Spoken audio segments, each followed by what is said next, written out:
Hey guys, welcome to today's video. So today I thought I would do a quick Q&A of the questions that I get asked most often. We're going to go through fitness, personal life, nutrition, kind of a wide range of questions because I went to Instagram in my story and I asked you guys, like, what do you guys want to know about? Like, what are you confused about? What do you hear the most BS about? Like, what can I help clarify for you? And yeah, let's get started. Let's get to it. First question. The biggest fitness myth you hear most often. Okay, there's two. Number one, and the one that I hate the most, eating carbs will make you fat. And number two, especially for women, they think that if they lift weights, they're gonna get bulky. And a lot of times when I start working with females in a personal training setting, one of the things they say is like, oh, I love your body type, but like, I don't wanna be bulky, so I don't think lifting weights is gonna be a good idea. So, first of all, you cannot get bulky. You can't get like this. I mean, this isn't huge, but it's pretty decent. You can't do that just by lifting weights. There's so much that goes into it. There's so much eating.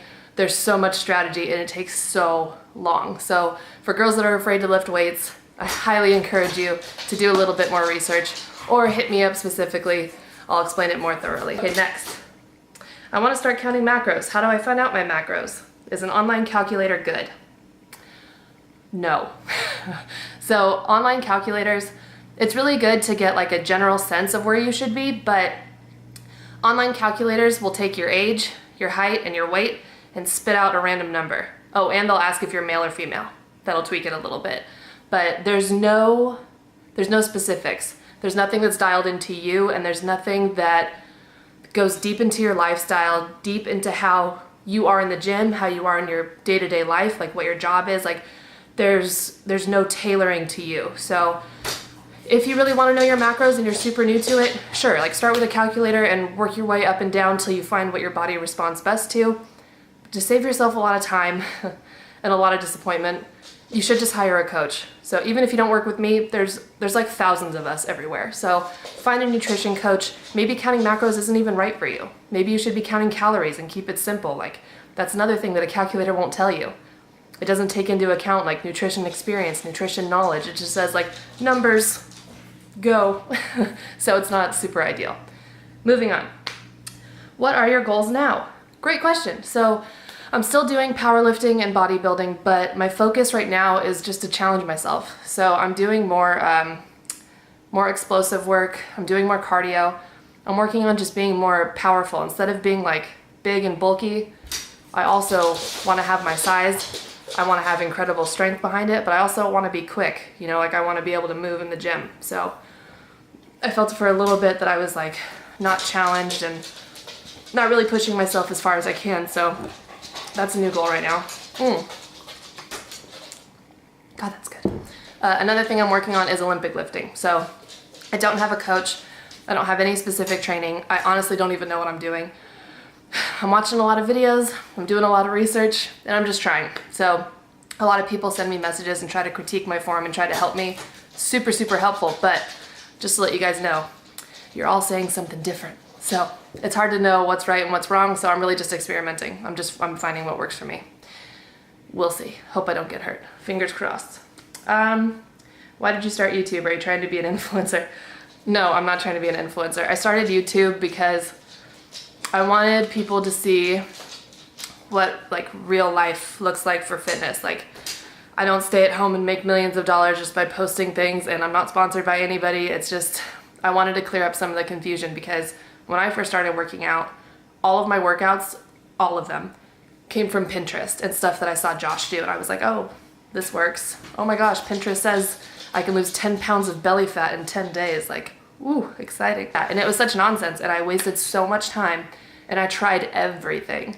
Like, you guys name it, I've probably done it. And it really, like, I mean, I've been in this game for like almost 3 years now.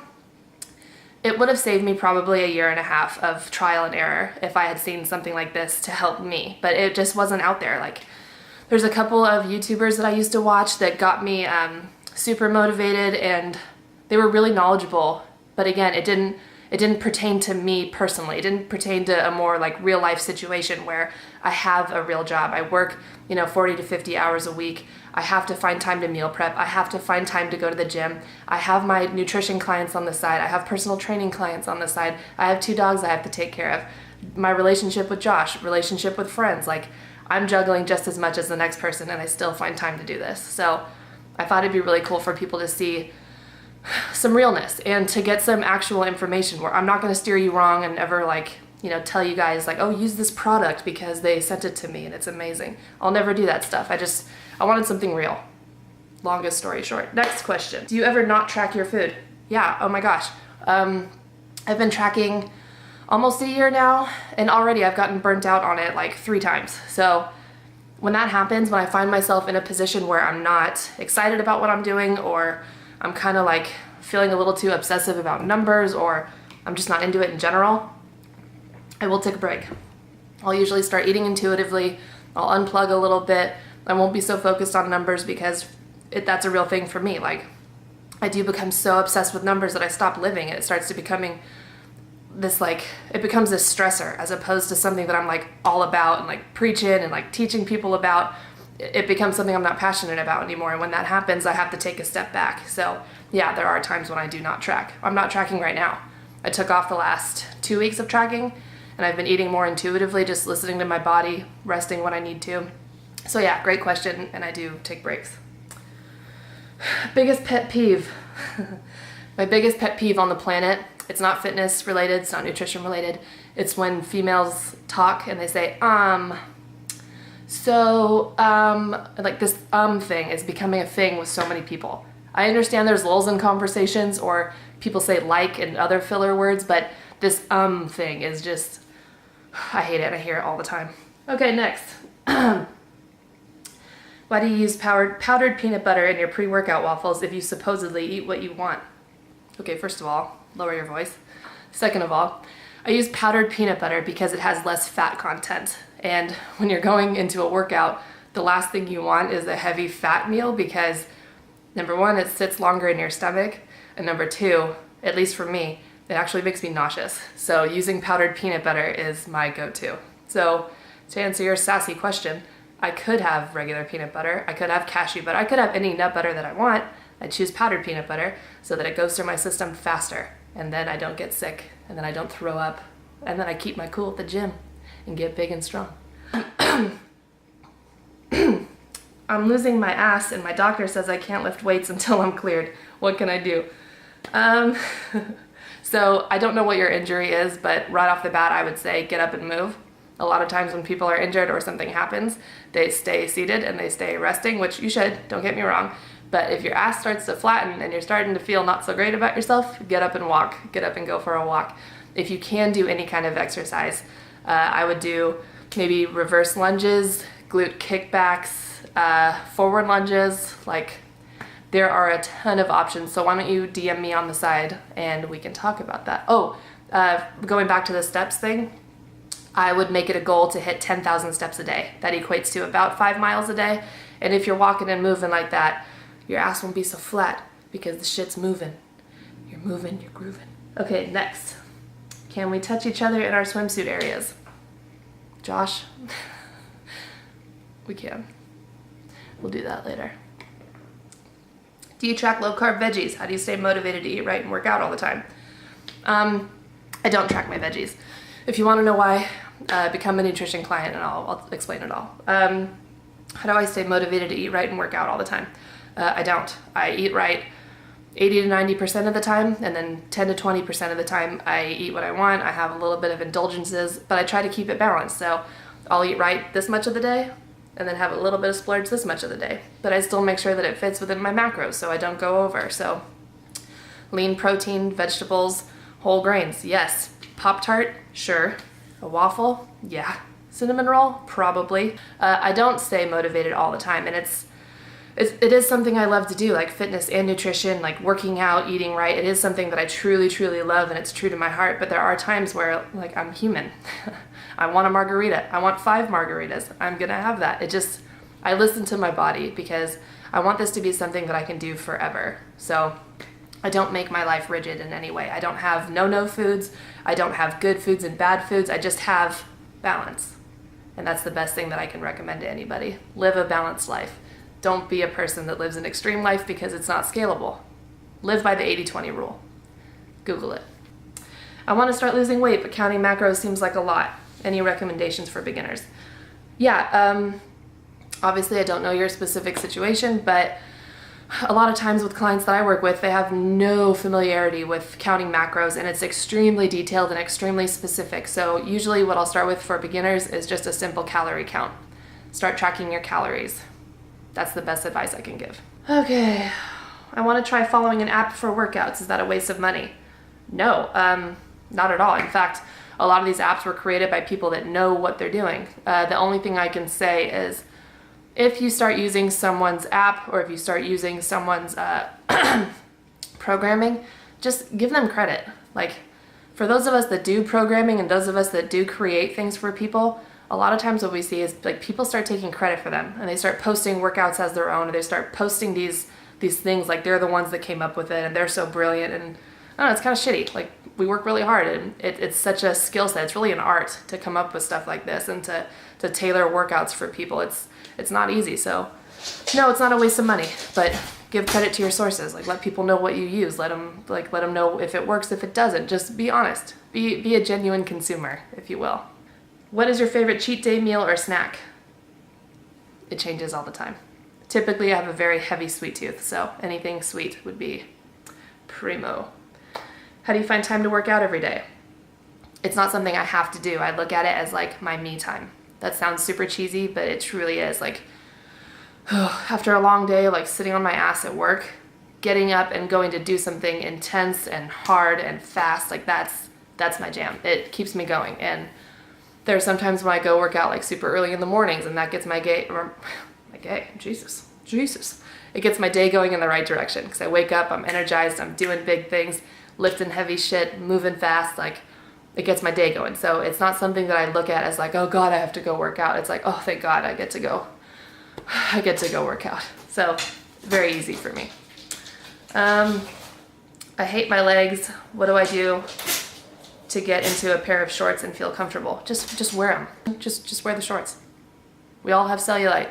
We all have little jigglies and wigglies. It doesn't, just wear the shorts. I don't have time to think about meals every day. How do I eat better? Okay, so one of my biggest recommendations is just to prep a large amount of healthy food. I hate that word. Of decent foods that are heavy in micronutrients like vitamins, minerals. Prep a ton of veggies ahead of time. Prep a lot of lean proteins ahead of time, like a ground beef or a ground turkey, and just grab and go. That's the best thing I can recommend. If you're in a rush and you don't have time to do the counting and the measuring, have it all done ahead of time, and you can just kind of plug and play whatever you want.